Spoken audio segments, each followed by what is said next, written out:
그날그날 준비된 재료에 맞게 주인장 마음대로 요리를 제공하는 일본식 코스 요리를 오마카세라고 합니다. 매번 새로운 음식을 맛볼 수 있다는 장점과 함께 어떤 음식들이 나올지 모른다는 리스크도 있죠. 게다가 코스 요리이기 때문에 금액이 조금 높다는 단점도 있고요. 그럼에도 블로그에는 오마카세 방문기 리뷰들이 넘쳐나죠. 뜬금없이 웬 코스 요리 얘기를 하나 싶으시겠지만 오늘 이야기를 끝까지 다 듣고 나면 여러분도 조만간 코스 요리를 먹어야겠다는 생각이 드실 수 있어요. 너는 계획이 다 있구나.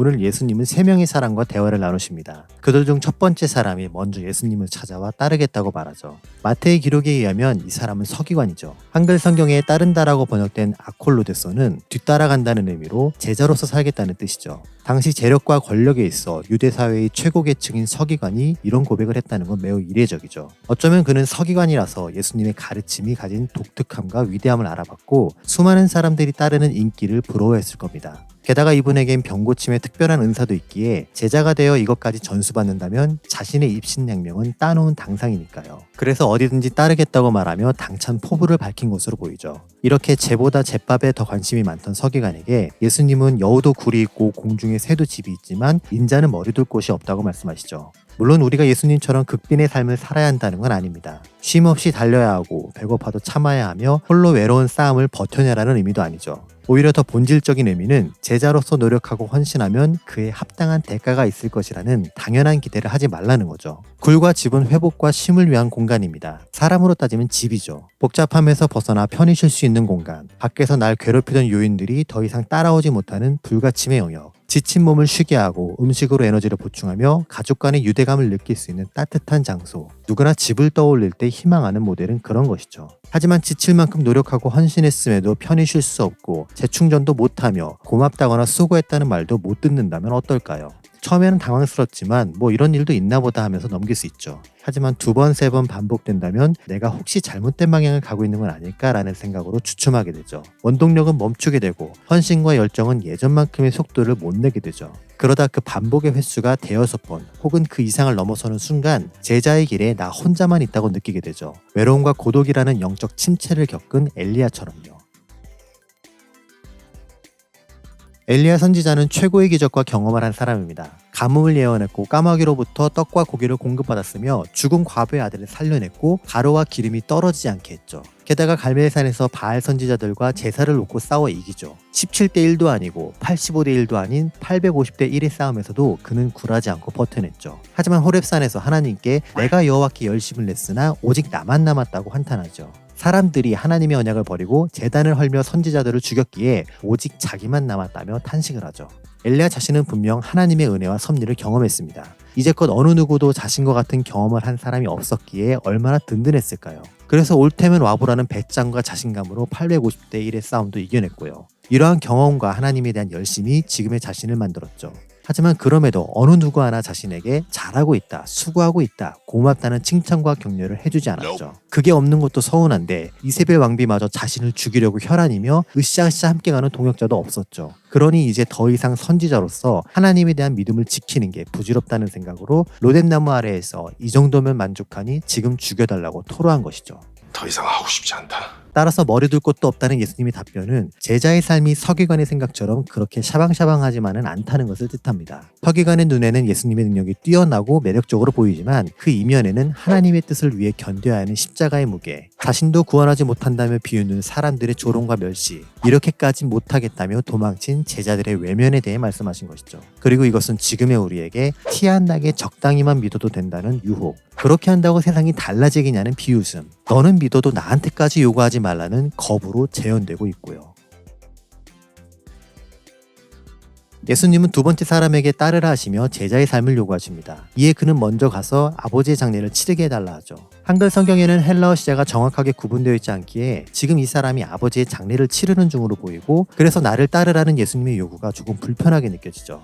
더욱이 죽은 자들로 자기의 죽은 자들을 장사하게 하라는 답변은 종갓집 자손들로 하여금 예수님이 불효를 요구하는 상중 못할 후레자식으로 여겨진 저놈이 지금 뭐라는 거냐? 이렇게 애매한 상황을 제대로 이해하기 위해 우리는 대화에 담긴 시제를 알아야 합니다. 간단하게 정리하자면 과거, 현재, 미래와 같은 시제가 있죠. 나는 갔다, 나는 간다, 나는 갈 것이다처럼 시제를 어떻게 하느냐에 따라 상황이 달라지죠. 그래서 아버지의 장례를 허락해달라는 요구가 현재 장례가 진행 중이니 이것을 먼저 마무리하겠다는 의지로 보이지만 헬라어 시제상으로는 이미 아버지는 예전에 죽었고 장례도 끝났다는 게 드러나죠. 따라서 지금 예수님은 상중인 유가족에게 장례와 제사 따위 필요 없으니 상복을 벗고 불효자가 되라는 명령을 하신 게 아니죠. 그럼에도 이 사람은 아버지의 장례를 언급하며 도덕적으로 당연히 허용되는 그럴싸한 핑계를 대고 있는 거죠. 유대인에겐 율법을 공부하고 하나님께 제사를 드리며 유월절이나 할례와 같은 종교 규범을 지키는 게 매우 중요합니다. 이것이 문화이자 선민의식의 정체성이며 삶의 필수적 요소니까요. 그럼에도 그보다 더 우선되는 예외 조항이 바로 장례지요. 게다가 무연고자의 시신을 묻어주는 건 사랑의 행위로 여겨지고요. 그렇기에 나는 장례를 치르기 위해 당신을 도울 수 없다고 거절한다면 이웃을 돕는 것보다 더 중요한 일을 하기 때문에 마땅히 비난을 피할 수 있죠. 마치 부모님의 임종을 지키겠다는 자녀나 열이 펄펄 끓고 있는 아기를 돌보겠다는 부모에게 이게 더 시급하니 그걸 하지 말라고 다그칠 수 없는 것처럼요. 유대인은 생명이 죽으면 끝으로 여기며 나에게 아무런 영향을 주지 못한다고 생각합니다. 그런 의미에서 율법에 대하여 죽었다는 바울의 표현은 율법이 나에게 아무런 영향을 미치지 못한다는 뜻이죠. 또한 장사하게 하고 라는 표현에는 그들의 방식대로 생활하도록 내버려 두라는 의미도 담겨 있죠. 복음을 거부하고 영적으로 죽은 자들이 원하는 일을 하도록 내비두고 너는 하나님의 일에 전념하라는 것이죠. 적당히 중간에서 양다리 걸치고 때에 따라 더 중요한 걸 골라서 하라는 게 아니라 세상 사람들이 뭘 하던 개의치 말고 너는 이 일을 하라는 뜻이죠. 세상이 선호하는 목표와 가치관은 절대 다수의 사람들이 원하는 것입니다. 보다 많은 걸 소유하고 높은 자리에 오르며 원하는 대로 남을 움직이는 힘을 가지려 하죠. 이걸 가져야만 잘 사는 인생이라 평가받고 어디서건 환영받고요. 기회와 자리가 제한되어 있기에 무슨 수를 써서라도 남이 아닌 내가 가지려 하죠. 그러나 하나님 나라의 목표와 가치관은 극소수의 사람만 실천합니다. 손에 쥐기보다 나눠주고 낮은 자리에서 섬기며 남을 세워주는 마음은 사람들이 싫어하죠. 이를 위한 노력은 미련하고 어리석으며 쓸모없는 것으로 여겨지고요. 기회와 자리가 누구에게나 열려 있음에도 얻고자 노력하는 사람들을 찾아보기 힘들죠. 따라서 죽은 자들로 자기의 죽은 자들을 장사하게 하라는 말씀은 사람들이 부모의 장례처럼 마땅히 해야 할 도덕적 책임을 구실 삼아 제자도의 삶을 살지 않는다 하더라도 그들은 그들대로 놔두고 오히려 하나님 나라의 가치관을 아는 네가 먼저 제자도의 삶을 살라는 권면이죠. 그래서 어쩌면 우리는 남들처럼 대학 가고 나서요, 취직하고 나서요, 시집장가 가고 나서요, 애 먼저 키우고요, 그 후에 제대로 믿으면서 살게요 라고 하며 인간적 우선순위를 더 중요하게 여기지만 정작 더 시급한 것은 예수님의 가르친 대로 살아가는 제자의 삶이 아닐까요? 그럼에도 불구하고 만약 누군가가 이 구절을 언급하면서 예수님이 부모의 장례조차 막았다고 가르친다면 그냥 사기꾼이지. 마지막 사람은 예수님을 따르기 전에 가족과 작별할 시간을 달라고 합니다. 마치 엘리야의 부름을 받은 후 내 부모와 입맞추게 해달라 한 엘리사의 고백과 유사하죠. 제자로 살기 전 속세의 연을 끊을 시간이 필요할 테니 허락해주는 게 좋을 것 같음에도 오히려 예수님은 손에 쟁기를 잡고 뒤를 돌아보지 말라며 재촉하시죠. 가족과의 마지막 시간까지 허락치 않는 예수님의 단호함이 너무 매정하고 가혹하게 느껴지네요. 확실하게 매듭짓고 나면 아쉬움이나 미련 없이 더 잘 따르고 섬길 수 있을 텐데 말이죠. 하지만 우리는 쟁기질의 비유를 통해 예수님의 의도를 짐작할 수 있죠. 쟁기는 소나 나귀 등의 동물을 이용해 논밭을 가는 농기구입니다. 오로지 앞으로만 가는 동물들의 특징 때문에 가상의 직선을 그리고 방향이 틀어지지 않게 잘 잡아야 하죠. 중간에 쉴 수도 없고 잠시 뒤로 후진했다가 전진할 수도 없고요. 만약 쟁기를 잡은 상태로 뒤를 돌아본다면 당연히 몸이 틀어지게 되고 갈고 있던 땅의 선이 휘어지게 되죠. 더욱이 돌아본다는 헬라어 블레포는 한번 힐끔 보고 마는 게 아니라 계속해서 자주 고개를 돌려 뒤를 보는 것이기에 그만큼 더 자주 휘어질 수밖에 없죠. 운전 중에 차선을 변경하거나 뒷차를 확인하기 위해 사이드밀러를 힐끔 보는 게 아니라 블레포한다면 전방주시 태만으로 앞차를 추돌하게 되는 것처럼요. 그렇기에 쟁기를 잡고 뒤돌아보는 자가 하나님 나라에 합당하지 않다는 것은 제자도의 삶을 살면서 다른 데 시선이 팔리면 안 된다는 의미와 함께 세상적 가치와 제자도의 가치가 양립될 수 없다는 것을 뜻하죠. 달리기는 뒤를 보고 뛰는 게 아니라 앞에 있는 결승선을 보고 뜁니다. 남들보다 스타트가 늦어지거나 중간에 넘어졌다 하더라도 출발선으로 돌아가지 않고 앞을 향해 뛰지요. 마찬가지로 믿음이라는 밭을 갈 때에도 시작점이 아닌 목표점을 보고 가야만 하죠. 하지만 과연 이게 잘 가고 있는 건가 하는 의구심이나 얼마만큼 왔나라는 궁금증이 뒤를 돌아보게 만들죠. 게다가 결승선은 보이지 않고 얼마나 더 남았는지도 모르는 불안감은 지금이라도 출발했던 곳으로 돌아가고 싶게 만들죠.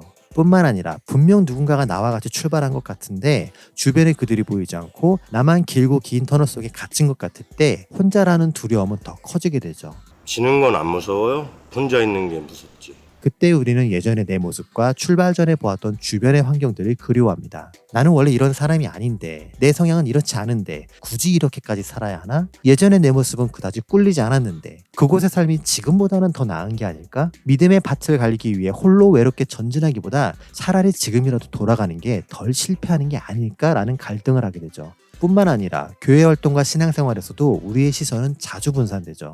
날씨도 좋은데 예배 한번 빠지고 밖에서 리프레시하는 게 좋지 않을까? 교회 봉사 안 하면 이렇게까지 피곤하지 않고 주말에 더 쉴 수 있지 않을까? 11조만 안 돼도 지금보다는 좀 더 여유롭지 않을까? 굳이 빡빡하게 말씀대로 살지 않아도 큰 잘못만 안 하면 되는 게 아닐까? 이런 고민들을 하면서요. 결국 예수님을 따르기 전에 먼저 가족과의 작별을 허락해달라는 건 서로 공존할 수 없는 두 가지 가치를 함께 쥐고 있음을 뜻합니다. 결심하고 내려놔야 한다는 건 알지만 이것만은 포기하지 못하겠다며 더 단단히 움켜쥐는 거죠. 성경대로 사는 삶의 가치는 알지만 그에 못지않게 이것도 매력적으로 보이니까요. 예수님의 제자로서 살지 못하게끔 나의 발목을 잡고 있더라도 털어내고 뿌리치지 못할 만큼 중요하게 여겨지니까요. 이처럼 절대적이며 매력적이며 여전히 중요시하는 것들, 여러분의 손엔 어떠한 가치가 쥐어져 있나요?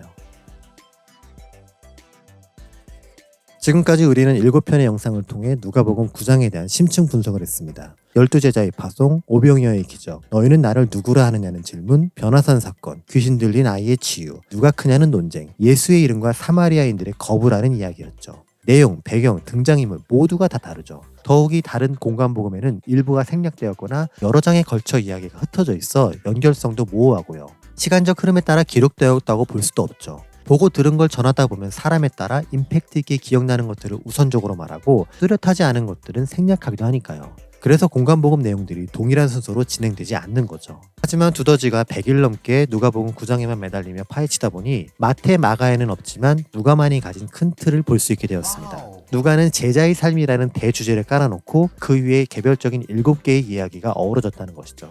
마치 각각 다른 메뉴를 하나씩 맛보게 해준 일종의 코스 요리처럼요. 누가복음 9장에 기록된 7가지 예수님의 사역과 가르침은 서로 다른 음식들입니다. 어떤 건 매콤하고 어떤 건 달달하며 어떤 건 따끈하고 어떤 건 차가웠죠. 각자의 입맛에 따라 좀 더 선호되는 메뉴들이 있었고요. 그리고 이 코스 요리를 마무리하는 마지막 8번째 메뉴인 디저트가 오늘 나를 따르라는 이야기죠. 음식을 즐긴 손님은 디저트를 먹으면서 음식과 식당에 대한 전반적인 평가를 하게 됩니다. 어떤 메뉴가 좋았는지 혹은 별로였는지를 생각하며 이곳에 다시 올지 말지를 결정하죠. 만족스러웠으면 또다시 식당에 방문할 것이고 그렇지 않았다면 다시는 이곳에 올 일이 없겠죠. 이제 여러분에게 평가의 시간이 왔습니다. 누가복음 9장에 기록된 8가지 이야기들을 하나하나의 요리라고 할 때 여러분은 어떤 메뉴가 좋았고 어떤 요리가 별로였나요? 어떤 내용을 실천해야겠다고 느꼈으며 어떤 이야기가 마음에 큰 부담으로 남아있나요? 마지막으로 이 식당에 다시 올지 말지를 결정하는 것처럼 여러분은 예수님의 요구대로 제자의 삶을 살 것인지를 결정하셨나요?